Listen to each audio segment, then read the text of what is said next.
안녕하세요, 여러분. 재테크하는 월급쟁이입니다. 2023 부동산 리스크 폭락장 속에 부자 될 기회에 온다. 궁금증 문의는 아래 메일로 주시기 바랍니다. 모든 투자의 책임은 본인에게 주어지며 본 내용은 투자의 참고 자료로만 활용하시기 바랍니다. 네, 2023년 각 지표별 동향과 부동산 가격과의 좀 관계를 좀 보도록 하겠습니다. 2023년 3월 둘째 주 기준으로요. 지금 통화량 보면 M1 나누기 M2 요 빨간 게 지금 계속 떨어지고 있죠. 이거는 지금 금리가 계속 올랐고 그 오른 금리가 떨어지고 있지 않기 때문에 돈이 지금 다 예금으로 많이 몰려 있고, 하지만 지금 시장 금리가 조금씩 떨어지고 있죠. 그래서 아마 조금 시간이 흐르게 되면 요 기울기가 이렇게 좀 바뀔 겁니다. 그래서 지금 M1 나누기 M2는 이렇게 떨어지고 있지만 폭은 줄어들고 있다. 기준금리는 지금 3.5죠. 아마 다음 달에 지금 3.75가 될 확률이 높은데 좀 지켜봐야 되겠습니다. 미국의 긴축이 어떻게 되는지 이번 3월 달에 미국의 기준금리 인상을 좀 보고 4월 달에 저희 기준금리도 좀 확인해 봐야 되겠습니다. 그리고 원달러 확률이 1325에서 1200까지 갔다가 지금 1320까지 다시 올라왔죠. 환율이 이렇게 떨어질 때 다시 환율이 다시 올랐습니다. 그죠? 초록색인데 환율이 이렇게 떨어졌다 다시 올랐죠. 지금 1320인데 그러면서 지금 주가가 폭락하고 SVB 지금 사태가 미국에서 발생했죠. SVB 실리콘밸리 뱅크가 파산을 했습니다. 다음 주 아마 미국의 주식시장이 아마 더 큰 좀 위험을 맞을 것 같고, 그렇게 되면 부동산 시장도 영향이 같이 오죠. 원달러 환율과 코스피 지수와 통화량 이 데이터를 봐도 환율이 이렇게 푹 떨어졌다가 1325에서 1200까지 떨어졌다가 지금 1320으로 갔고, 코스피 지수는 통화량이 M1 나누기 N2 M1은 바로 투자할 수 있는 돈이라고 했죠. 그게 계속 떨어지니까 주식도 코스피도 계속 떨어졌죠. 그러면서 환율이 떨어질 때 이 구간에서 코스피가 떨어지는 걸 멈추고 어느 정도 살짝 반등하는 그런 이 구간에서 보였지만 다시 환율이 올라가면서 코스피가 다시 꺾이죠. 그래서 부동산 시장도 아마 지금 잠깐 살짝 반등하는 1월달, 2월달에 송파와 강동 쪽을 좀 주축으로 해서 금매가 소진되면서 호가가 올라가는 경향이 보이는데 이거는 일시적인 현상이라고 지금 판단이 되고 있습니다. 좀 더 지켜봐야 되겠죠. 그리고 통화량과 기준금리와 평균 아파트 가격을 보면 초록색이 서울 아파트 가격인데요. 서울 아파트 가격이 계단식으로 계속 이렇게 올라가다가 지금 많이 꺾였죠. 많이 꺾였는데 꺾인 것을 보니까 꺾인 시점이 통화량이 먼저 꺾이고 그 다음에 꺾였습니다. 그래서 원래 정상적인 서울 아파트 가격은 한 요 정도의 기울기를 갖고 가야 됩니다. 그렇죠. 초록색이기 때문에 이 정도는 다 버블이었죠. 버블이었던 것은 코로나 때 저금리, 코로나 때 저금리랑 임대차 3법 때문에 매매가가 전세가가 매매가를 끌어올렸기 때문이죠. 그래서 지금 정상적인 시장으로 지금 돌아가고 있고, 그래서 과거부터 보면 기울기가 이렇게 됐을 때가 최소 기울기, 아직도 한 15% 정도, 20% 정도 더 떨어져야 되고요. 집값이 최상으로 봤을 때는 이 정도. 그래서 지금 상황으로 봤을 때는 약 15%에서 15% 정도는 더 떨어질 여력이 있다. 하지만 개중에는 집이 없고 또 지난번 장에서 사지 못한 조급함이 있기 때문에 이 지점에서 일부가 매수세가 붙는 것입니다. 하지만 시장 전체가 가지고 있는 에너지는 아직도 한 15% 20% 정도의 갭을 갖고 있다. 그래서 송파, 강동 같은 지역도 예를 들어서 지금 엘스가 22국에서 18억, 19억까지 떨어졌었는데 지금 뭐 한 20억, 21억도 나오고 있죠. 22억까지. 그것들이 한 16억 선 정도, 17억 선 정도 되면은 정말 바닥이지 않을까라는 생각이 듭니다. 그래서 지금 올라갔던 게 다시 한 20% 정도 떨어질 거라고 예상은 되고 있습니다. 좀 지켜봐야 되겠습니다. 네. 그리고 이곳은 제가 과거에 2021년부터 방송을 했을 때 앞에 제가 예측한 대로 이런 그래프들이 다 맞아서 제가 2021년 9월달, 10월달부터 방송을 했는데요. 그때부터 이제 떨어질 거라고 이제 예측을 하고 제 방송을 앞을 쭉 보시면 아마 이해를 하실 겁니다. 시장 예측대로 가고 있다는 걸. 네. 그래서 여러분들에게도 반드시 이런 기회가 옵니다. 저 같은 경우도 과거에 주식으로 모든 주식들이 다 마이너스, 뭐 SK증권 제가 못 모르고 2007년도에 산 건데 2021년도까지 가지고 있었죠. 마이너스 79%. LG 디스플레이도 2007년인가 샀는데 마이너스 50%. 두산중공업 마이너스 90%.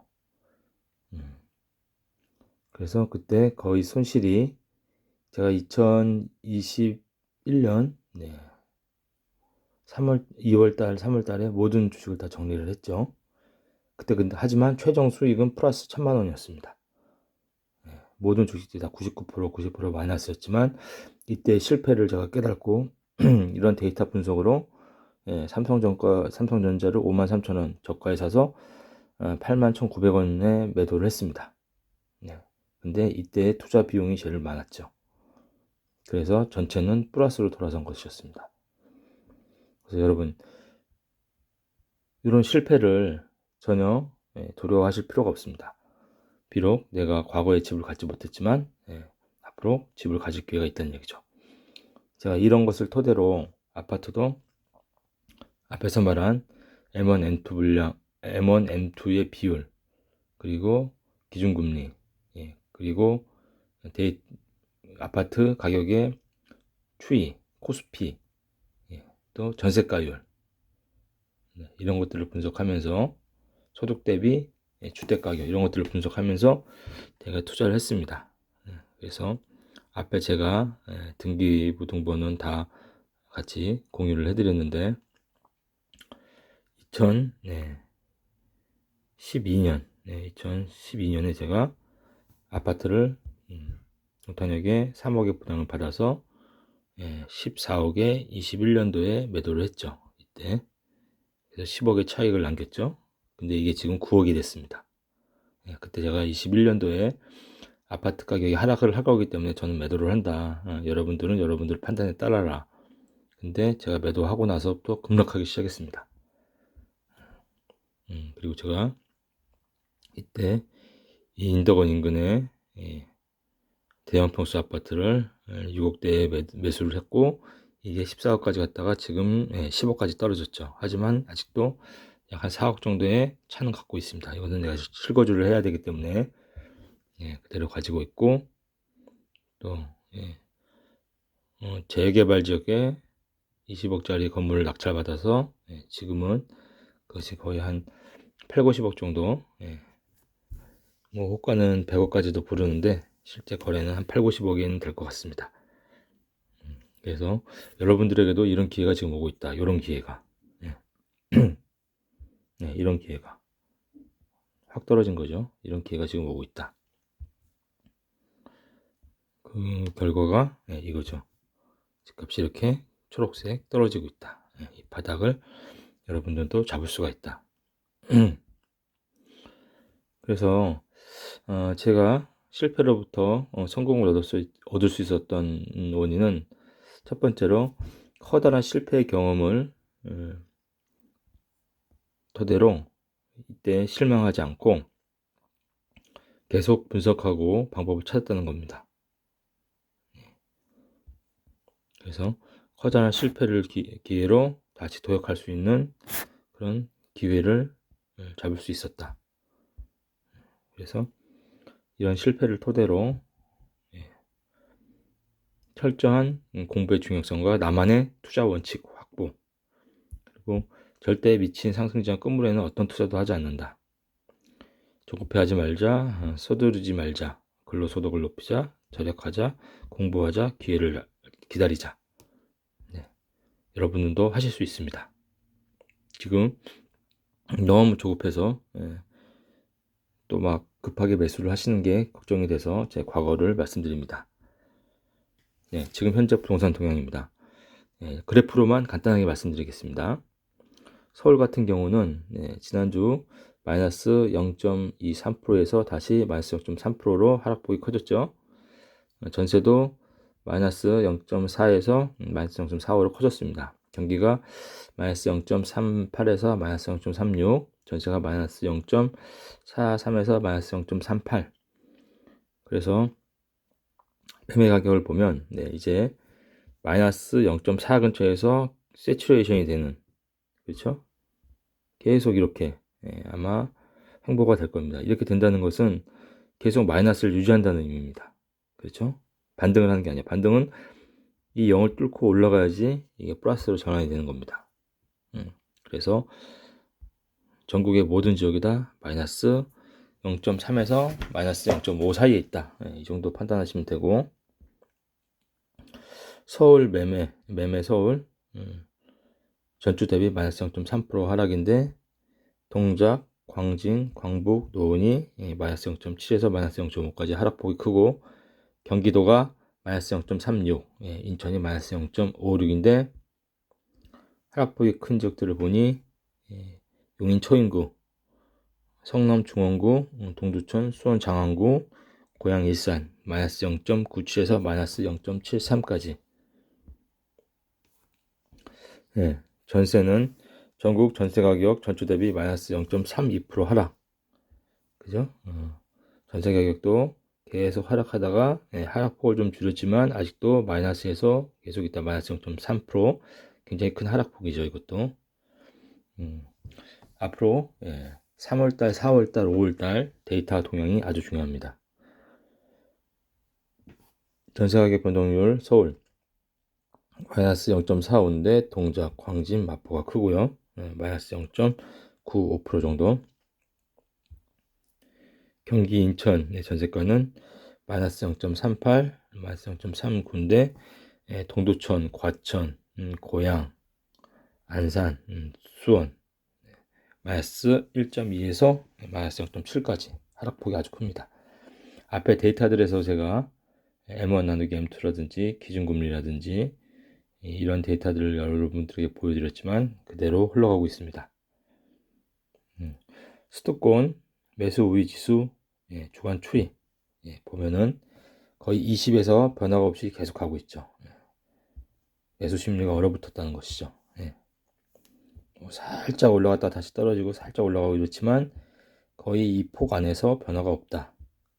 20 정도 폭 안에서. 그렇죠? 5개 광역시도 보면 거의 수평하죠. 매수 심리가 회복된 게 아니다. 일부 지역 송파나 또는 강동에서 급매물이 소진되고, 또는 경기도 지역도 그렇죠. 급매물이 소진되고 살짝 호가가 올라가는 경향은 지금 매수 심리가 회복된 게 아니라고 볼 수 있습니다. 3, 4, 5월달 매주간의 동향이 아주 중요합니다. 매진반입니다. 걸림돌과 디딤돌. 길을 가다가 돌이 나타나면 약자는 그것을 걸림돌이라 하고 강자는 그것을 디딤돌이라고 말한다. 토마스 칼라일의 말입니다. 세상을 살아가면서 우리는 하루에도 몇 번씩 수많은 삶의 돌을 만납니다. 그때마다 그 돌을 대하는 마음가짐에 따라 결과는 달라지는데요. 그 돌을 어떤 사람은 걸림돌이라 말하고 또 어떤 사람은 디딤돌이라고 말합니다. 삶에서 오는 모든 장애를 불평과 원망의 눈으로 보는 것과 또 그것을 발판으로 재기와 도약의 발판으로 삼는 것과는 분명 큰 차이가 있을 겁니다. 오늘도 장애의 요소와 같은 돌을 곳곳에서 만나게 되겠죠. 그런 돌들은 생활에 무수히 널려 있습니다. 하지만 가장 중요한 것은 깔려있는 돌이 아니라 우리 마음의 자세가 아닐까 싶습니다. 나를 힘들게 하고 뒤처지게 하는 것들이라고 생각해온 모든 걸림돌을 오늘부터는 역으로 발판을 삼아서 디딤돌로 생각할 수 있다면 편안하고 행복할 수 있겠죠. 오늘 방송이 도움이 되셨다면 구독과 좋아요 부탁드립니다. 감사합니다.